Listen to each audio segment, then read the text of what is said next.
ಈ ಒಂದು ಸ್ಕೀಮ್ಗೆ ನೀವು ಗಂಡ ಮತ್ತು ಹೆಂಡತಿ ಇಬ್ರು ಕೂಡ ಅಪ್ಲೈನ ಮಾಡ್ಬಿಟ್ಟು ಪ್ರತಿ ತಿಂಗಳು 6,000 ತಗೋಬಹುದು. ಅಂದ್ರೆ ಗಂಡ 3,000, ಹೆಂಡತಿ 3,000, ಮಕ್ಕಳು ಕೂಡ 18 ವರ್ಷ ಮೇಲ್ಪಟ್ಟಿದ್ದೀರಾ ಅಂದ್ರೆ ಅವರು ಕೂಡ ಅರ್ಜಿಯನ್ನ ಸಲ್ಲಿಸ್ಬಿಟ್ಟು ಪ್ರತಿ ತಿಂಗಳು 3,000 ತಗೋಬಹುದು.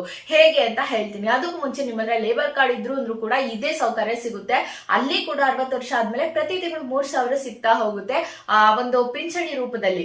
ಆದ್ರೆ ನೀವು ಅದಕ್ಕೆ ಯಾವುದೇ ದುಡ್ಡು ಕಟ್ಟೋ ಅಗತ್ಯ ಇಲ್ಲ. ಆದ್ರೆ ಈ ಶ್ರಮ ಕಾರ್ಡ್ ಅನ್ನ ಮಾಡಿಸಿದೀರಾ ಅಂತಂದ್ರೆ ಇಲ್ಲಿ ಸ್ವಲ್ಪ ಚೇಂಜಸ್ ಇದೆ. ಇದಕ್ಕೆ ನೀವು 18 ವರ್ಷ ಮೇಲ್ಪಟ್ಟವರು, 40 ವರ್ಷದ ಒಳಗಡೆ ಇರೋರು ಮಾತ್ರ ಎಲಿಜಿಬಲ್ ಆಗಿರ್ತಾರೆ ಅಪ್ಲೈ ಮಾಡ್ಲಿಕ್ಕೆ. ಕರ್ನಾಟಕ 1, ಬೆಂಗಳೂರು 1 ಈ ತರ ಒಂದು ಸೇವಾ ಕೇಂದ್ರಕ್ಕೆ ಹೋಗ್ಬಿಟ್ಟು ಈ ಶ್ರಮ ಕಾರ್ಡ್ ಅನ್ನ ಮಾಡಿಸ್ಕೋಬೇಕು.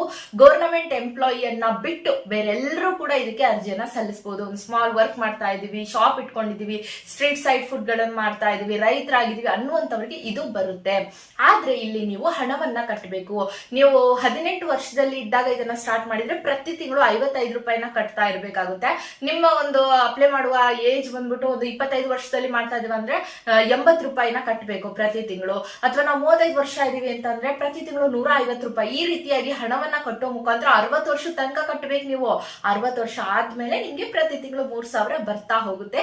ಇದು ಈ ಶ್ರಮ ಕಾರ್ಡ್, ಓಕೆನಾ? ಅದನ್ನ ಮಾಡಿಸೋದ್ರಿಂದ ಬರುತ್ತೆ. ಬಟ್ ಲೇಬರ್ ಕಾರ್ಡ್ ಅಲ್ಲಿ ಹಾಗಿಲ್ಲ, ಅವರೇನೆ ಕೊಡ್ತಾರೆ, ಅದಕ್ಕೇನು ಇನ್ವೆಸ್ಟ್ಮೆಂಟ್ ಇಲ್ಲ. ಅರ್ಥ ಆಗಿದೆ ಅನ್ಕೊಳ್ತೀನಿ. ಇನ್ನೂ ಡೀಟೇಲ್ ಆಗಿ ಬೇಕಾದ್ರೆ ಕಮೆಂಟ್ ಮಾಡಿ ಸಂಪೂರ್ಣವಾಗಿ ಮಾಹಿತಿಯನ್ನು ಕೊಡೋ ಪ್ರಯತ್ನವನ್ನ ಮಾಡ್ತೀನಿ. Thank you.